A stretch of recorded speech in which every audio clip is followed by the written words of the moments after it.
চট্টগ্রামের রাউজান ও রাঙ্গুনিয়ায় বসতবাড়িতে পরিকল্পিতভাবে অগ্নিসংযোগ ও সাম্প্রদায়িক সম্প্রীতি বিনষ্টের ষড়যন্ত্রের অভিযোগে ৭ জনকে গ্রেফতার করেছে জেলা পুলিশ। উদ্ধার করা হয়েছে নাশকতায় ব্যবহার করা বিভিন্ন আলামত।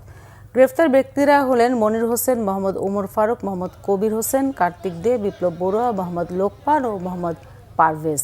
তাদের কাছ থেকে উস্কানিমূলক ব্যানার, কেরোসিনের কন্টেইনার এবং এই কাজে ব্যবহৃত একটি সিএনজি অটোরিকশা ও মোটরসাইকেল জব্দ করা হয়েছে। পুলিশ জানায়, গেল ডিসেম্বরে গভীর রাতে রাউজান ও রাঙ্গুনিয়ার কয়েকটি হিন্দু ও বৌদ্ধ পরিবারের বসতবাড়িতে আগুন দেওয়া হয়। ঘটনাস্থল থেকে প্লাস্টিকের বস্তার তৈরি কিছু ব্যানার উদ্ধার করে পুলিশ, যাতে সাম্প্রদায়িক উস্কানিমূলক বক্তব্য এবং কিছু রাজনৈতিক নেতার নাম ও মোবাইল নম্বর লেখা ছিল। তদন্তে জানা যায়, এই চক্রটি পাহাড়ি জনগোষ্ঠীর ঘরেও আগুন দেওয়ার পরিকল্পনা করেছিল। গত ২ জানুয়ারি রাঙামাটি থেকে চক্রের অন্যতম হোতা মনির হোসেনকে গ্রেফতারের পর বেরিয়ে আসে নানা চাঞ্চল্যকর তথ্য।